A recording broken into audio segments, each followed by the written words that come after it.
Welcome back. Thank you for tuning in to the number one place that you can get information on ocular melanoma, the I Believe podcast. Today I'm joined by Dr. Shari Newell, who is a pediatric psychologist at Vanderbilt University Medical Center, and she focuses on pediatric hematology and oncology. Thank you so much for joining me. Well, thank you so much for having me. It's a pleasure to be here. Today, you guys, we want to talk a little bit about pediatric cancer awareness, of course, but we're going to kind of come at this from the perspective of a child psychologist. I have Shari here to talk with me about helping the parents of our younger OMIs and coping with the anxieties of this new diagnosis of an ocular melanoma, life-changing diagnosis, especially in our pediatric ocular melanoma patient. These are kids who are diagnosed when they're teenagers. Some of them are growing up with this, and it's very rare for children to be diagnosed with ocular melanoma. But for the kids that it does affect, we want to just make sure that you guys have the resources as parents and as families just to cope with your diagnosis. The good news is that this can all translate, so it doesn't matter how old you are. All of the tools, all of the skills that Shari is going to talk to us about, these are things that can translate to you in adult life if you're just an adult listening and you have ocular melanoma yourself. But I would also argue that if you're a parent, you probably could use this for dealing with your diagnosis and talking about your diagnosis with your own kids. Shari, let's just talk a little about supporting kids with the anxiety of the initial diagnosis and treatment period. What are some coping strategies that we as parents, for those of us listening who have kids who are dealing with actual treatment of ocular melanoma, what are some coping strategies they can use to deal with those initial moments?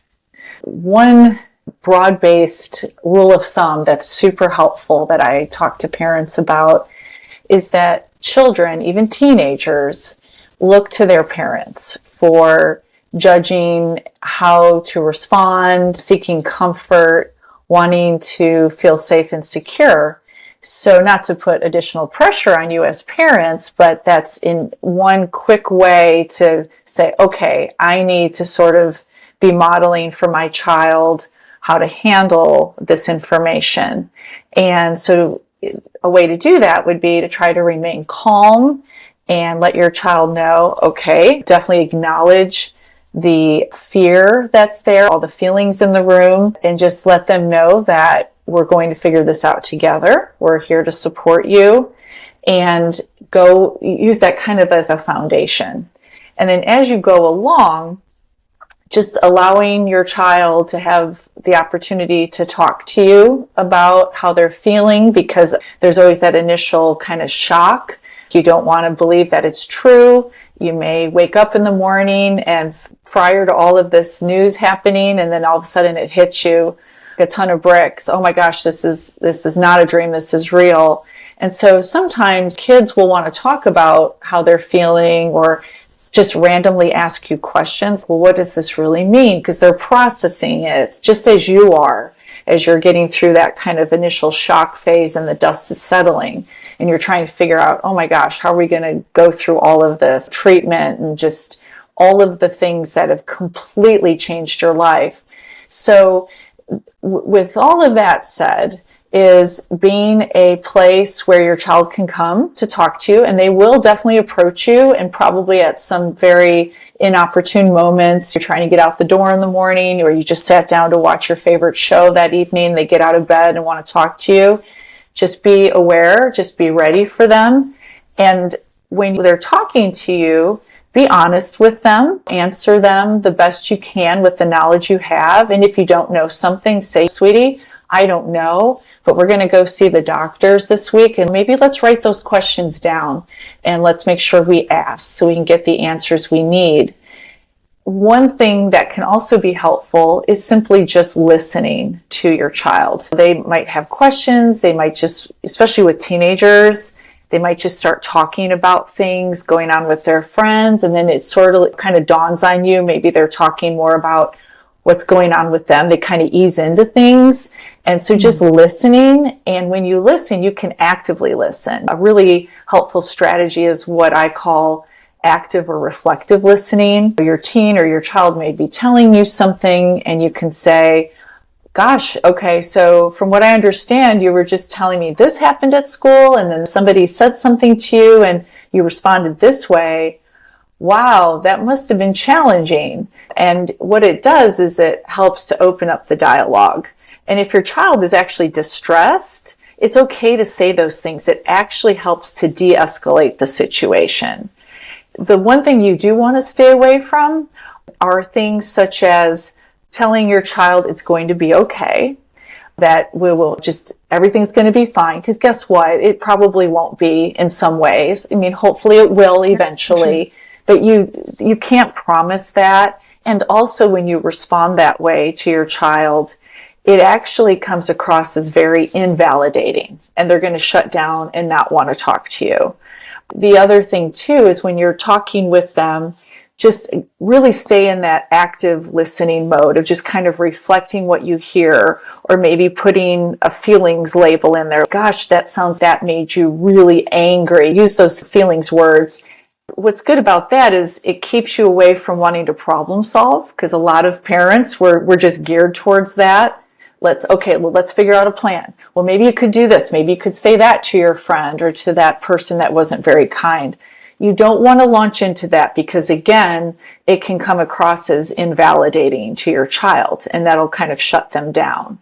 But those are some preliminary, sort of at that initial phase of shock and trying to understand what's happening. Those are some really good strategies right there. Oh, I love that. And I think that reflective listening is probably one of the ones that I think works the best, as I have kids that are slowly getting a little bit older, and they're able to just kind of talk through things with me, but also they are still young enough that they're not necessarily able to process something that's on their own. And I think that for our listeners, for those of you who are parents listening, this is so important to recognize that it's okay to not have it figured out.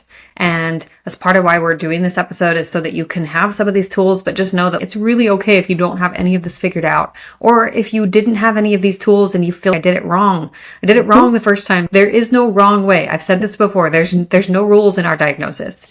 There's no wrong way to go about coping with this. It's just everybody is doing the best that we can in the moment that we have the tools, the resources that we're dealing with. So let's talk a little about treatment. So I briefly had explained before that treatment for ocular melanoma usually involves something happening to the eyeball. There's usually one eye that's affected. And so we have this eye treatment that's localized to the tumor in the eye.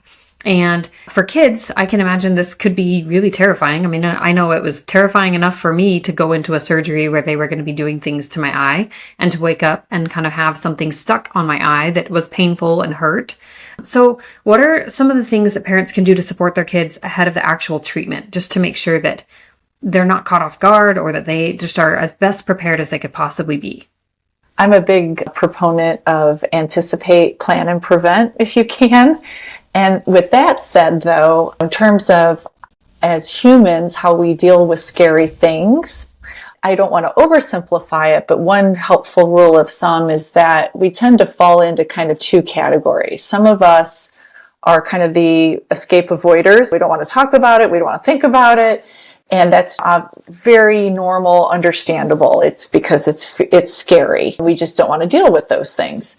And then the other group of us are people who we're very scared, but we want information. We want to feel prepared. We want the details, because that gives us a sense of, if we know what to expect, it'll help us cope and stay calm. So it kind of depending where your child is at. Also, you as a parent, we can be very avoidant, and we can also be the one who wants all the details. And of course, it's ideal as a parent if you're a detail person and your child is the same way. You're kind of two peas in a pod. You can kind of think about, all right, how can we plan ahead for this? So in general, to cover kind of both of these simplified groups, a really helpful way is hopefully you have a little lead time into this. And so you can talk to your child about, okay, we've got this surgery coming up, and I've been thinking about, as a parent, again, you're the person who's kind of driving the situation a little bit, because these are kids, even teenagers need your support as a parent. And so you can say, I've been thinking about this, and I thought it might be helpful if maybe we look up some information about what this process looks, how it occurs, what does it all involve. And so that you can invite your child to join, maybe watch a video. Obviously, you want to look some things up ahead of time so you're not pulling something up that is not helpful. Maybe it's more fear-inducing, but something from a reputable, medical center website. And usually your medical center can give you those sorts of resources. And one note too is when you're still in the clinic or hospital setting, they have really wonderful people at most children's hospitals called child life specialists. And they have all kinds of videos that they can share with you. They can even come and talk to your child about the process, the whole procedure, if you feel that would be better for your child. And it kind of removes you from the equation, but you can listen in and learn. But to kind of go back to the basics, you invite your child to, let's watch some videos, or what questions do you have? Even ask some more probing questions, such as, what do you think is the most scary thing about this? What are you afraid of? And you can even offer up your own fears. But again, in a calm, let's kind of talk about this way. You can invite your child to say, well, we could look at some videos. We could maybe read about it. Maybe we just talk about it a little bit and just maybe come back to it tomorrow. Give your child maybe 2 to 3 options so they feel in control, especially for those kids who are a little more avoidant focused. But the idea is to try to educate yourself, and your child can educate him or herself. And by watching the videos, you can kind of stop and kind of process what you're seeing, see what kind of questions your child has. Nowadays, with all of our social media content, again, if you kind of work behind the scenes before you talk to your child, you might be able to find some YouTube videos of a child who's gone through a similar procedure. And that can be really helpful for your child because they're more of that child's age. They can identify more readily. And the two of you can kind of talk about, oh, wow, that young boy said all of these things. What did you think about that? Were those some of the same things you were afraid of or thinking? So it just opens a dialogue. And by talking about it, it actually helps to take some of that mystery and the fear of the unknown away. And it's also okay to acknowledge that it can be painful and that the medical team will do whatever they can to manage the pain after the procedure. But you just sort of kind of go into it kind of preparing yourself, kind of anticipating, trying to plan for it, and then trying to prevent the complete avoidance, and then you're just right into it, and then your anxiety is super high, and then it actually becomes almost a traumatic event. That's something we definitely want to try to avoid or reduce the chances of. Oh, I love that you mentioned having just peer-to-peer support, right? Finding a video of someone else online who has gone through this too. And for those of you guys listening, if you haven't listened to Presley's story or Mila's story, we actually do have a few pediatric patients who have been part of the community and have been willing to share their stories. So we do have those on the podcast here on our YouTube channel. You can find those pretty easily as long as you're looking through using their names. So we'll make sure to link those episodes as well in the show notes here just so that they're easily accessible. But as far as visuals go, if you want something that is guaranteed, not going to be too graphic, because there are some surgeons who will go out and they'll put a video showing what it looks to actually slice into the eye. And that can be a little much, right? I mean, I feel that's a little much for me. But there are some good graphics and visuals that you can use on the Ocular Insight website under the newly diagnosed section. So if you head to our website, we do have some of those visuals that show what a plaque looks and just kind of the various different treatment modalities.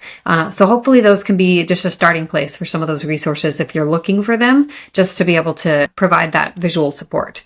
But yeah, I love what Sherry said about just making sure that it's done in a way that it's carefully kind of trying to avoid the avoidance, but also being conscious of the fact that we've got kids' attention spans to deal with. Their capacity for information, it's probably going to be different than yours as a parent. If you're a parent who loves the information and finds safety in the information, you're probably going to want to dive into more of this than maybe a child who's a little more geared toward wanting to avoid it. So Sherry, if you have that kind of imbalance, how would you suggest that a parent kind of go about dealing with that?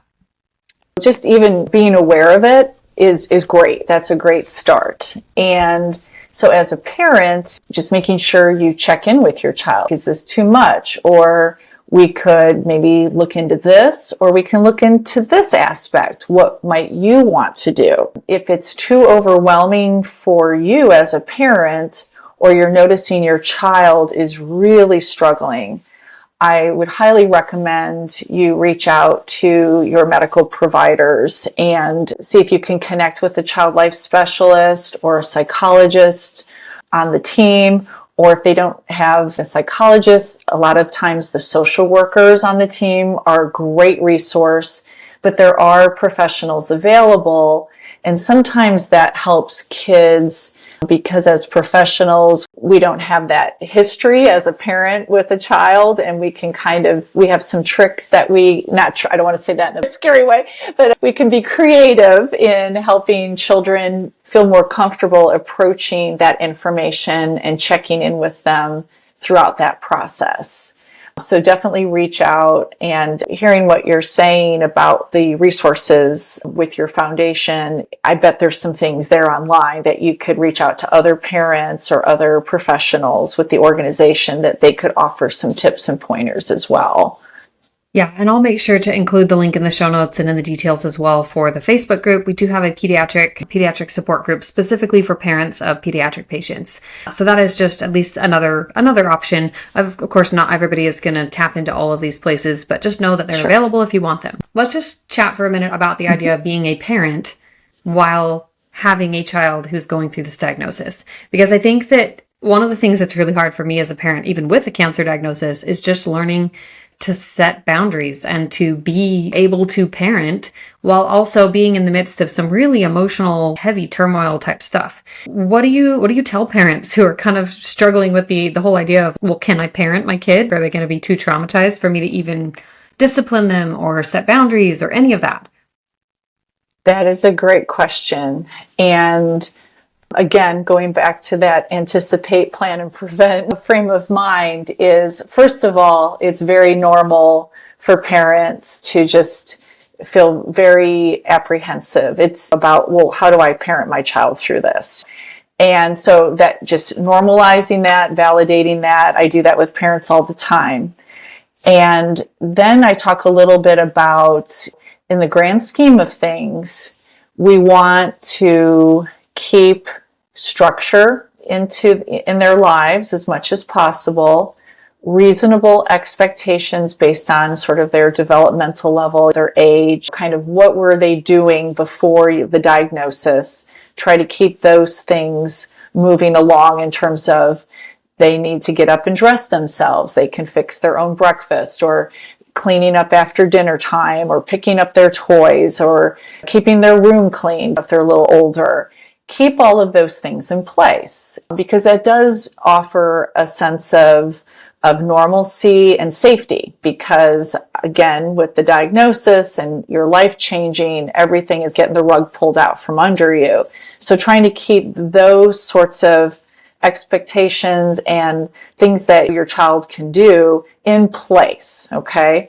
And that's kind of the firm part of parenting. Now you're going to be obviously attentive and wanting to make sure your child feels physically comfortable, emotionally safe, and you're dealing with pain. You might be dealing with side effects of medication. A big one in oncology, I'm not sure if it is for ocular melanoma treatment, but the steroid medication. And that has a lot of, it's a wonderful medication or class of meds because they really are effective, but they have a side effect profile where they cause moodiness, increased hunger, and difficulty sleeping. So you get kind of this little steroid monster on your hands. And so just being aware that in moments where you feel, okay, if your child just went through a treatment or underwent some form of chemo and is not feeling good, those are the times to say, we don't have to take out the trash. You can lay on the couch or be in bed for a bit watching your favorite television shows. We're not going to ask you to do the typical things. And if they are experiencing medication side effects or kind of irritable and lashing out a little bit, again, you're kind of thinking, if in a more typical child situation, you might say, oh, time out for that. Well, keeping in mind the context in which that behavior is occurring. So if that lashing out or being challenging pops up, you can acknowledge it and say, gosh, you seem like you're having a hard time. You seem like you're pretty irritable with me right now. Tell me what's going on. How is your body feeling? What's on your mind? See if the child can tell you. If they're not able to, say, what, maybe this is a good time to take a break. We can take care of cleaning up the toys later. But as your child goes through treatment, you might be learning more about how they're responding to things and just building in some of that downtime where nothing's really demanded of them. So the idea is you keep that structure in place, those expectations in place, with the caveat, if they're physically feeling very poorly or maybe having some side effects of medication, allow them a little wider berth with that. Because when you don't have those things in place and you go all the way to the side of, we're just going to do whatever we can to make our child feel comfortable, and of course they might be getting a lot more attention from other people and gifts and all kinds of things, you really do need to keep that structure and set of expectations in place. Because if you don't, when you try to put it back in place, maybe after the treatment is completed, maybe they've got their prosthetic eye, and things are maybe hopefully getting back to more normal, what can happen is you're having to undo all of that, just kind of letting everything go. And it can be very challenging. So again, kind of anticipating and planning for that and preventing that from happening. I think that's such a good point. And thank you for just validating that for those of us who are parents, that it's okay to still be a parent while you're going through this, whether you're going through this for yourself or if you are a parent of a child going through this diagnosis. Yeah. I think both times it's very important to just maintain that sense of normalcy, and that can be hard, right? I think it can sometimes be really exhausting to kind of be normal during this diagnosis in any capacity, because sometimes there's just days that you're just totally tapped out. And I think just learning to recognize that and becoming aware it's a journey, but it's worth figuring it out just kind of as you go. We see a lot of parents who avoid telling their children that they have a cancer diagnosis. So at what point can or should parents, the parents of our listeners, should they use the cancer word with their kids? And why or why not would this be appropriate in your opinion? That's a great question. Very broad strokes. Honesty is the best policy, okay? And so keeping that in mind, it is absolutely okay to use the C word, cancer. And a lot of times the apprehension is coming from the parents, understandably. And remember, you have children. Now, of course, if they're older and teenagers, they probably do understand what cancer is and that it's a scary thing. Maybe there's been experiences within that particular family. An aunt or an uncle or somebody had cancer and died from it. So it kind of depends what your life story as a family is with the concept of and the word cancer. With that said, I've worked with parents where they've been very hesitant to say anything, and in fact tell all of us, please don't say that word. Well, that's very challenging. Somebody is bound to slip up, even you as the parent, or your child might overhear you talking on the phone or something and using the word.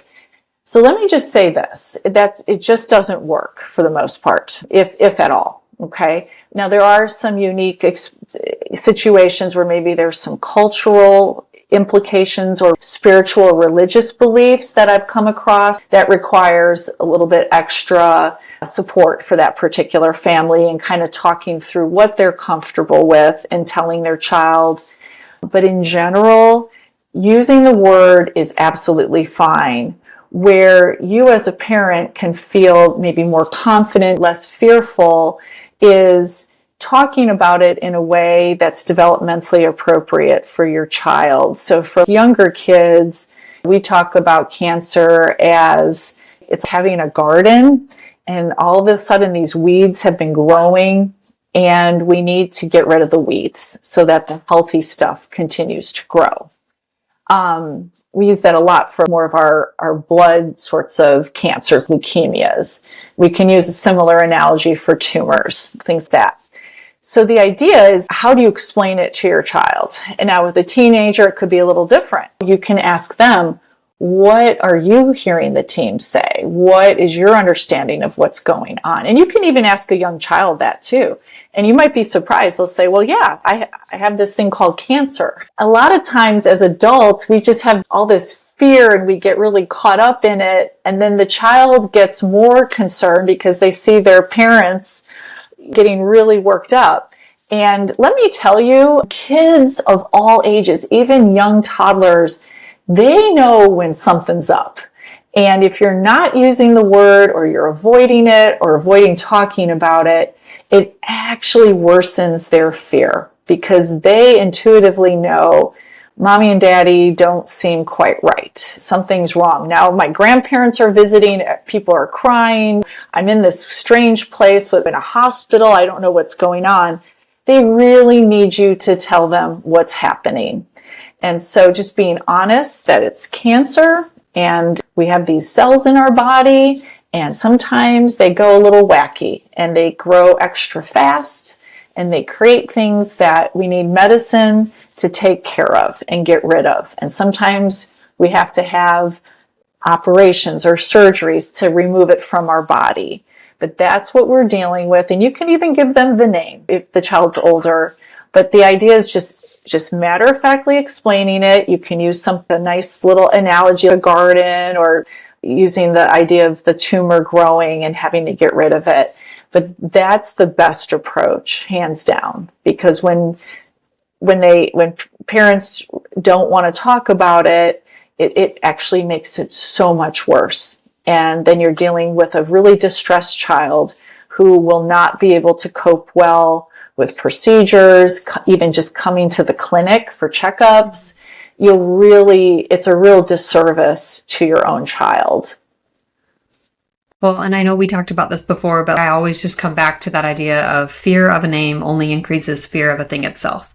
And that's just a quote from one of my favorite stories. And I absolutely live by that. And I feel I've done that with my own kids in just talking about my diagnosis. And kind of I think the frustrating thing is that sometimes this diagnosis is the first exposure that your family might have to cancer as a whole. You may have never had anyone personally affected who has dealt with a cancer diagnosis, let alone it being your child or yourself or whoever for who's listening.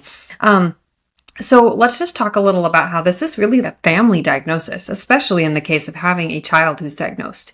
So what is some of the kind of psychoeducational kind of models and tools that you would use with the family to support them during this kind of diagnosis, the treatment, and just helping prepare them for dealing with all of the community support that's going to come in? Because I think that's something that maybe happens a little more for pediatric families, is that they do have this large outpouring of community support from friends, family, classmates.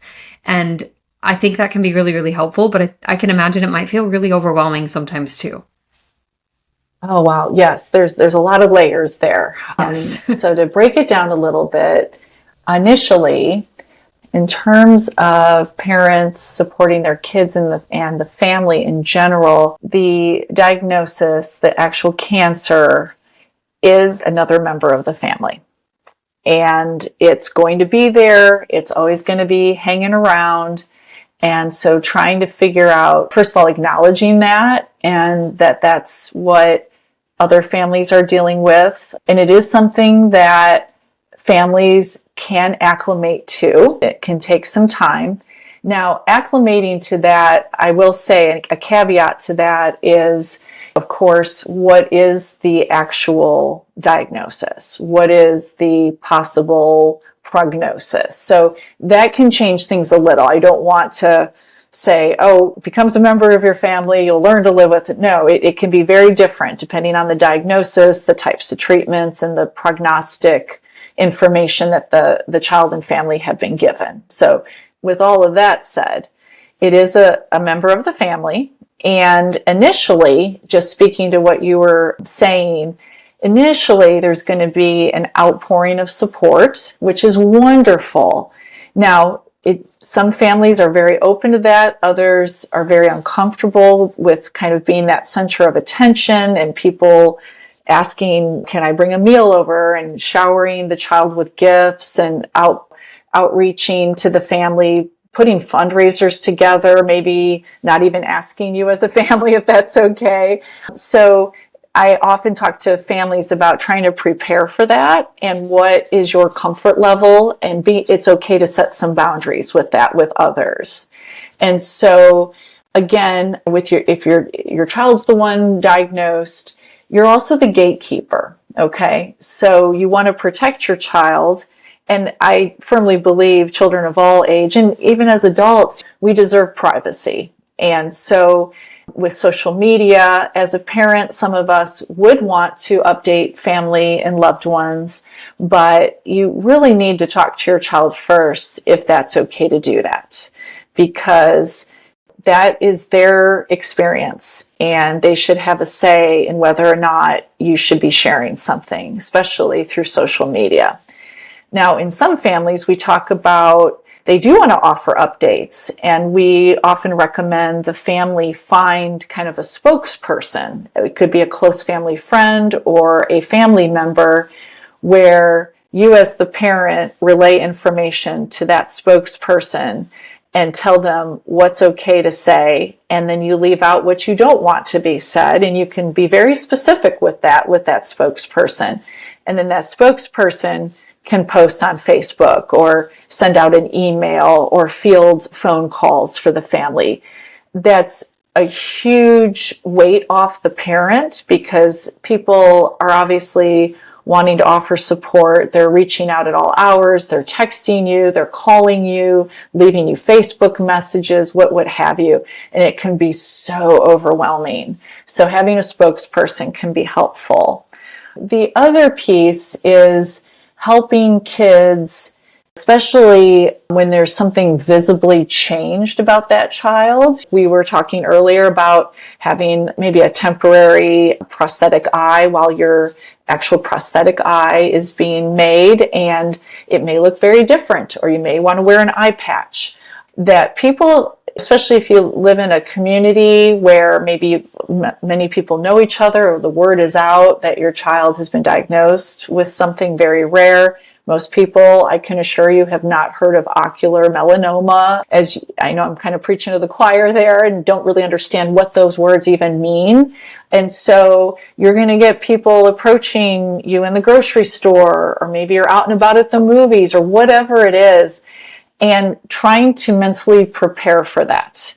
It can be really helpful with kids. I usually start around elementary age, where we can, and you can do this with your child. You don't necessarily need a professional to help you, but you can develop a script, and you can kind of role play if Mrs. Jones runs into you at the grocery store and says, "Oh, Johnny, what's going on? Where's that eye patch? What happened?" That child can give just a pat response. Okay. Now, if that child's not feeling they want to do that, you as a parent can come up with a response in agreement with your child. Get that permission from your child.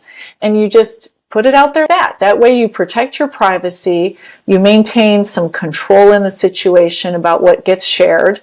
And if your child is younger, you are the gatekeeper as the parent. So if they start asking lots of questions, it's absolutely okay to say, "What? It's so good to see you. We're right in the middle of grocery shopping. By the way, I have a friend providing updates on Facebook if you to take a look. It's been so nice to see you, but we really do need to be going." It is okay to do that. Yeah.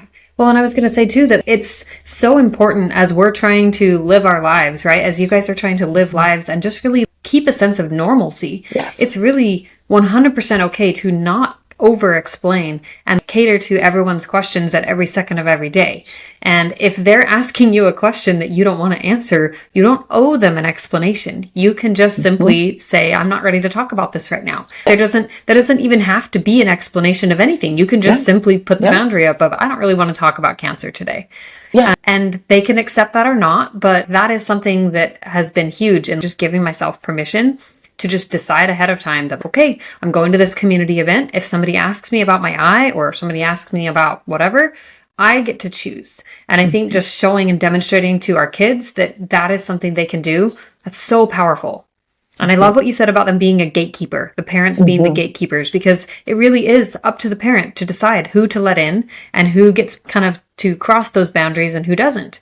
With, again, the consent of the kid, if the kid is able to give that kind of input. Obviously, I think at a certain age, kids can't really give that kind of an input.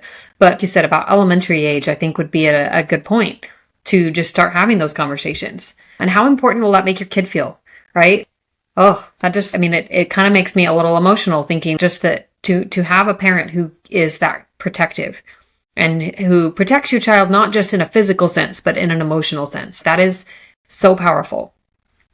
Absolutely. If I may add a couple more points there, as time goes on and you're out of that initial phase of the shock and the fear, and of course, some of that remains, of course, and it waxes and wanes, but when you're interacting with your community, or maybe somebody reaches out over time, because you'll have less people reaching out over time. That's kind of how it typically goes, right?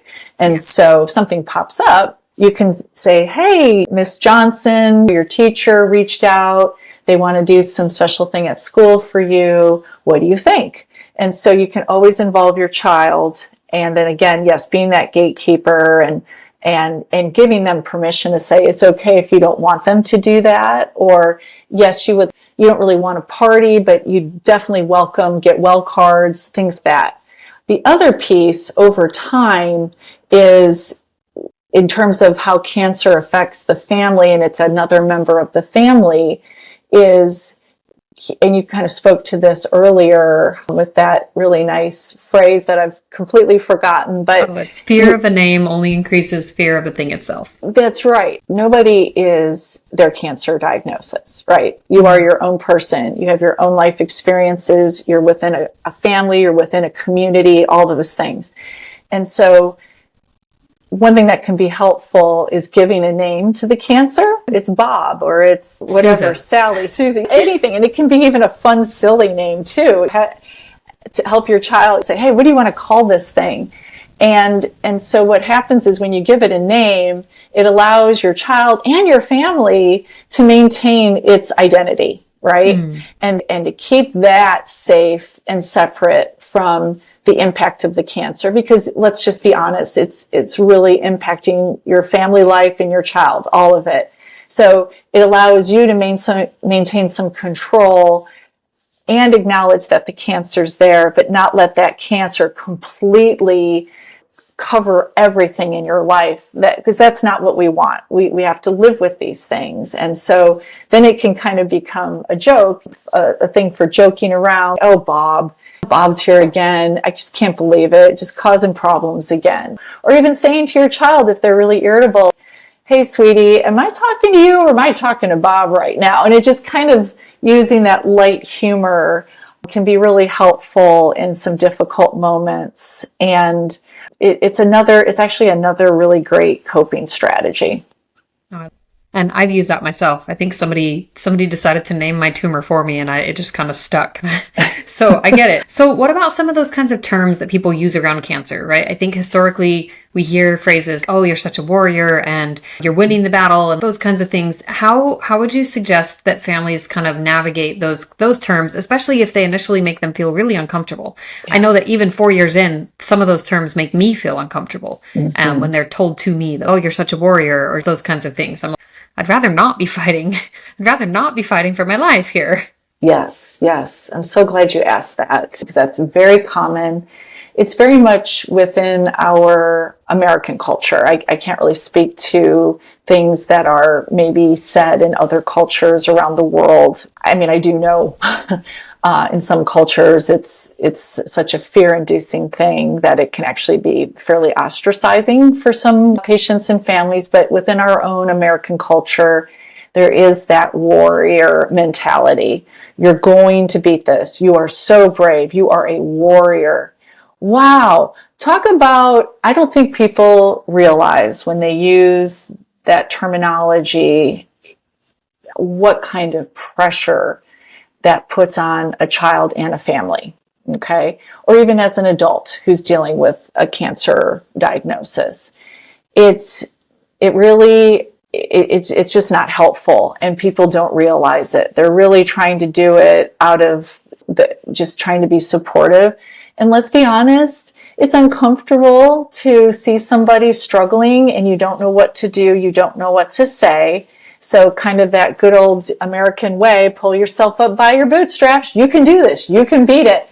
Well, this is a really different situation, and it's ultimately not helpful. And again, it can be very invalidating and just outright insensitive. Although nobody, I think, would ever intend it that way or even say it if they knew it had that effect. So when I talk to families about that, I point that out because we hear it, we see it in the media when we have celebrities or other well-known people who are fighting cancer. Again, I just came out of my mouth, fighting cancer. And so it's very well ingrained in our culture, and helping families realize, oh, this might be happening to your child and you. And so again, sometimes you can just choose not to respond to it, or you can use humor and say, gosh, well, today I'm not feeling such a warrior, or yep, I just had a great day on the battlefield yesterday. Today's my day off. And just to kind of lighten it. Now, I do want to be clear. I don't want people to feel they have to manage other people. Today, I'm just not really up for talking about my cancer. I'm Sally. That's me today. I'm going to be going to school, doing my 8-year-old stuff. And wow, that's just a very direct, a very assertive and appropriate thing to say. And it kind of shuts down that conversation. So that can be really helpful, again, coming up with a little script that. And it will tell, people will get it. Some may not, but most people will hear that loud and clear. And it just shifts the conversation to something else, or it's a natural break in the conversation, and you can move on and do what you want to be doing for the day. Oh, that's so important. Okay, so I love what you've talked about in terms of kind of giving kids an opportunity to have a simple script and to just have kind of a pre-planned response for if you want to talk to friends or if you want to talk to your teachers, or just having people in your community who are being supportive, asking you questions.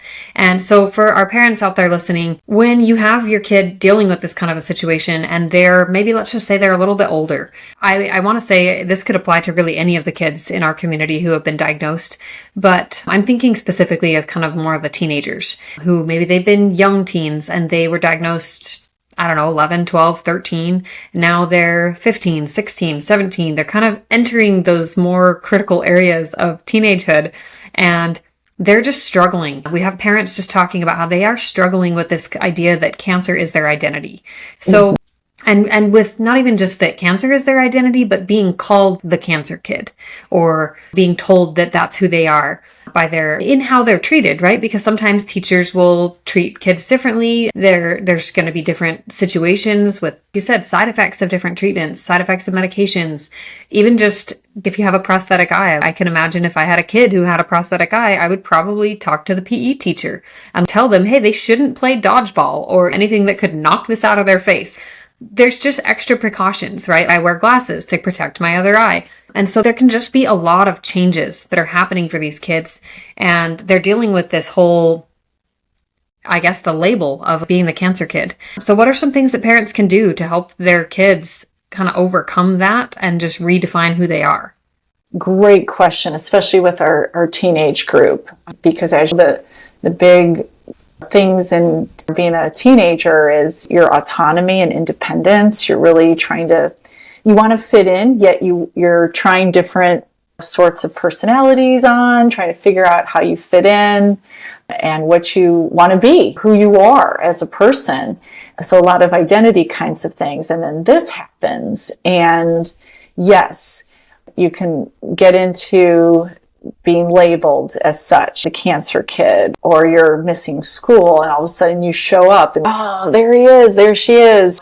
And there's whispering and things like that. So it can be a really, really daunting process. So with the teenagers, it's really talking to them about what is their experience and encouraging them to like what's going on. And I will say this can be a good opportunity to have them talk to somebody other than their parent. And unless, of course, you have a really open, communicative relationship with your teenager, and many parents do, but it can be sometimes be helpful to have a professional or a family friend, someone that really knows your teenager and your teenager has a special relationship with them. So your teenager can sort of talk or vent about things, and then that can give some good information about, oh, well, why don't we try something like this? Now, so teenagers, in my experience, they really don't want people knowing what's happening. Now, there are some that are very open, and it really just depends on who they are as more of an extroverted kid or more introverted. There might be identifying a teacher that really gets your kid and that your teenager really trusts, and that teacher can offer information to the other teachers. And that can be super helpful to sort of kind of let the hierarchy of people in the school setting know what's happening. And that way, if some classmates are saying something, the teacher can kind of say, hey, let's move on from that. We're just really glad Jack is back with us today. Let's get back into the class stuff. I will say, it really saddens me and really actually angers me. I've had some teens who have gone back to school, and it's because there's other kids there who I really think it comes out of fear, and just, especially as a teenager, gosh, I hope that never happens to me. So then what happens is they can actually mock or tease that student who is struggling so much. And so that can be really challenging. And so definitely having someone your teenager can talk to, whether it's you as a parent, family friend, maybe they have a close friend they can talk to about that, or a professional. So all said and done, it's kind of it's a big question to answer, and of course many things it depends what's going on in the situation. But again, talking to your teenager, some teens can roll with it. Yeah, I'm the cancer kid, and they can own it, and they can use humor, and that kind of helps disarm other people in a good way. And just, yeah, I'm always who I've always been. Let's get out and go somewhere tonight after school and hang out, or yeah, let's have a quick game of basketball, presuming you're protected and you can do that. But just kind of trying to figure out what your comfort level is in that situation, talking to people to help that teenager feel comfortable in saying things to others, and when needed, pulling in resources amongst school administration, teachers who really care for your child. Because let's be honest, at some of the larger high schools, your child is one of maybe a couple thousand students. It can be easy to get lost in the shuffle, and teachers don't understand what your child is going through. So it kind of depends on the situation, how you might intervene. I didn't mean to go all over that, but there's a lot of different factors involved.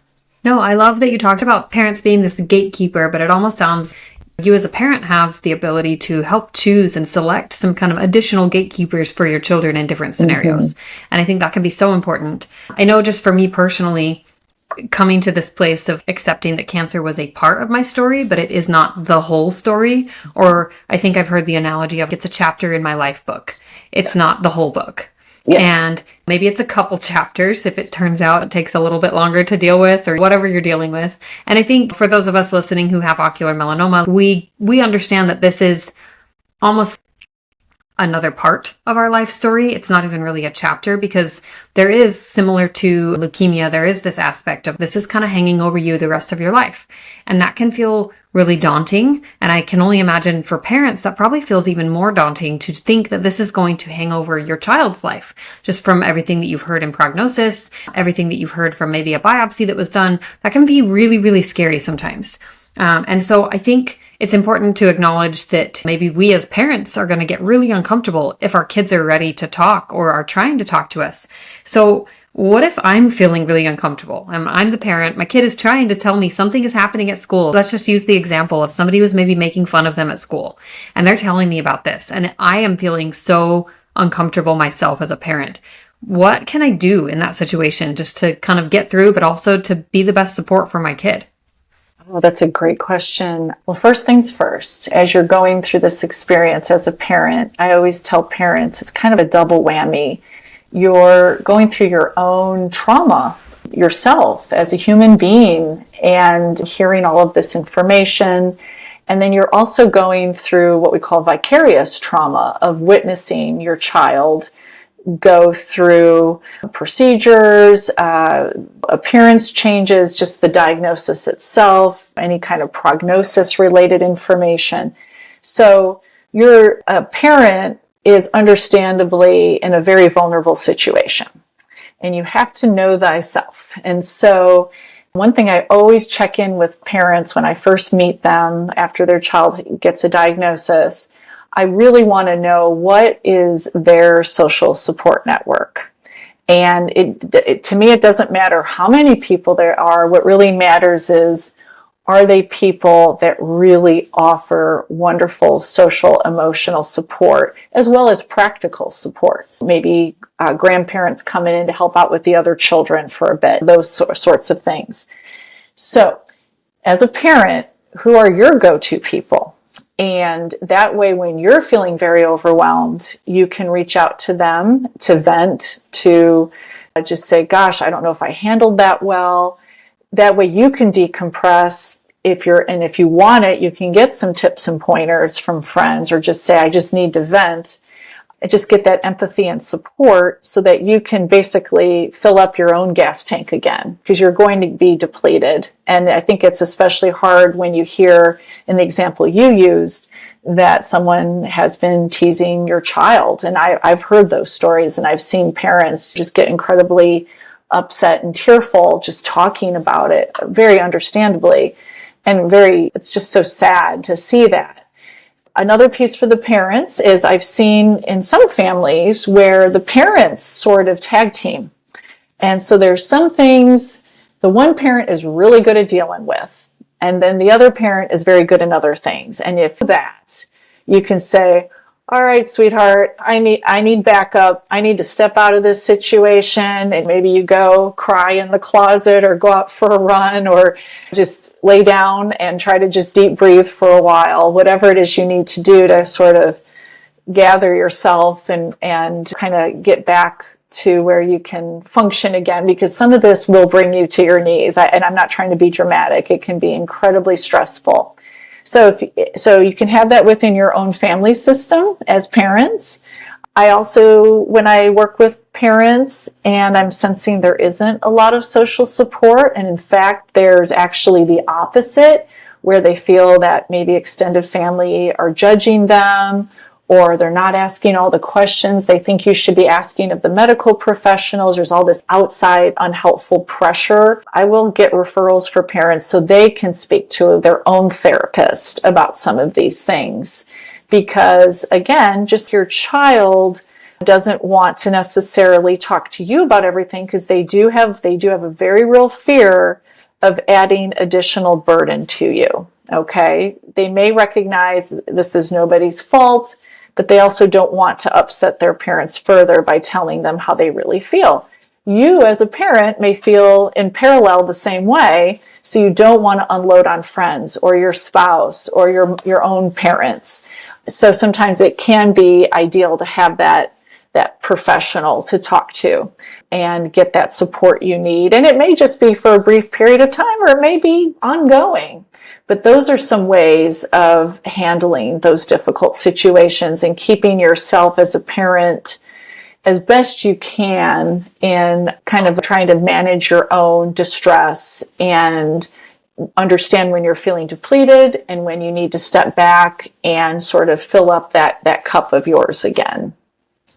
Well, and you had talked a little bit earlier too, kind of about this, where you said sometimes our instinct as parents is to try to fix something when our kids bring us, right? And I can imagine in this kind of a situation, if there were any kind of bullying happening at school or with friends, that would be probably my instinct would be to try to fix it.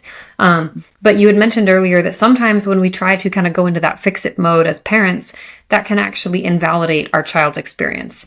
And I think that's just something that I wanted to touch on again, is just to make sure that we remember to validate the experience, validate the feelings, use what you talked about before with the reflective listening, and just kind of repeat back what was said and maybe what you are perceiving that your child is feeling about it. And I like what we had talked about this a little before, but you had said that it's okay for people to feel uncomfortable with this and for us ourselves to feel uncomfortable with this, because it's a new, difficult thing to navigate. We're not supposed to have it figured out every single time something new kind of comes up that we have to pivot with. So, I mean, there's so much that we could talk about here, but I do want to ask, in terms of this cancer identity and just the people calling our kid the cancer kid, or your kid just feeling that's who they are. What are some questions that you might suggest talking to one of these kids about, whether it's a parent or that they talk to a therapist about, just to help them kind of define who they are? Because I think that can really help, is just to get clear on who are you aside from cancer, and just to have that conversation, or even just to remind yourself of that, right? Absolutely. So 2 things. One thing is to thinking about these things is allowing the child to have some space to talk to you about it if they want to. And the one big piece I find helpful, and I talk to the patients and families about all the time, is that dealing with a cancer diagnosis and treatment really forces you to live in the here and now. I try to say helpful spin on that, because a lot of our society is talking about that these days. We're always so busy, we're missing the moments, but truly living in the moment. And so thinking about what it is you're doing now, today, maybe this week, depending on what's kind of going on in your child's life, in your family life. And so thinking about focusing on the here and now, because it's very easy to slip into all the what ifs and thinking about the future and what if it comes back, or what if something else goes wrong. It's kind of the old idea, don't borrow trouble. Focus on what's going on right now. Right now, what we know are things are okay. So then that's kind of the broad-based, big picture kind of mentality, mindset to try to be in. And you're not going to always be successful. Your mind will definitely wander into the what ifs. Our brains are just wired that. We already have our fight or flight systems a little bit more activated because of the situation we're in. So we naturally go that way. So when you get down to more in the moment sorts of things for helping kids, and this works for teenagers and young adults, is there are some helpful little actually fun activities that you can use, where you can use colored pencils and paper, and you can do a pie chart if you got some kind of analytical minded person that you're as a child or teenager, where they can split up the pie in different amounts and they can color code it. This is I'm Chloe, and the red stands for I'm a really good student. Well, how much of your pie is that going to take up? And it helps them think about that they're multifaceted. We all are. We're not just cancer. We're not just an 8-year-old or a 16-year-old kid. And so, but what it does by going through that exercise, they're really thinking creatively and very actively engaged in that process. And then as you're doing that whole process and you get the finished project, you got a beautiful piece of artwork that's color-coded, that is representative of how you view yourself. And you can put that up in your bedroom, up on the refrigerator, you can frame it, whatever you want. And that can be a touchstone for when you're having a rough day to say, hey, let's go look at that. Let's see, hey, you are more than this. This was a setback. And it's absolutely fine to be upset. And maybe we're going to take the day a little slowly today and just kind of watch movies, do things to help soothe us. And remember, you've got a lot of other things going on. you can also use that initial activity to revamp it and update it over time. And so that it's just a really nice, concrete, visual, representative way of getting kids to really think about themselves beyond their diagnosis. And it works for adults too. And there's other sorts of ways of illustrating that. It can be any sort of artwork. I tend to gravitate towards artwork. Kids might want to write poetry. They might want to journal. They might want to create a song, whatever it might be, or a video. But just getting creative with that and having that as a reminder that you are more than your cancer diagnosis. I think that's so beautiful. And I love that you brought in this pie chart illustration and this idea of just being creative and having an outlet. But I also love that you pointed out that pie chart might change over time. Mm-hmm. And I think that's something that we as parents, as people, really just have to remember too, is that we're not the same people that we were 5 years ago, 10 years ago. We have different values. We have different life experiences. And all of those kind of new facets of ourselves are important to be aware of and to just kind of learn to accept. And also, I think can be really important to just highlight as equally or more important than going through your cancer diagnosis. Shari, can you just tell us what would be some concrete questions that our parents could ask their kids to kind of help maybe probe some of that, developing a pie chart or something like that? I think there's some good questions, and we can put these down in the show notes as well for parents to have just on hand. So what would be some of the ones you would say are the most important? And maybe in different phases, right? So after initial diagnosis, things that just trying to get your bearings. One thing I always ask kids and families, and you can certainly ask your child this, what do you understand about your diagnosis? Do you have a name for it, or do what the doctors are saying? Tell me what you understand.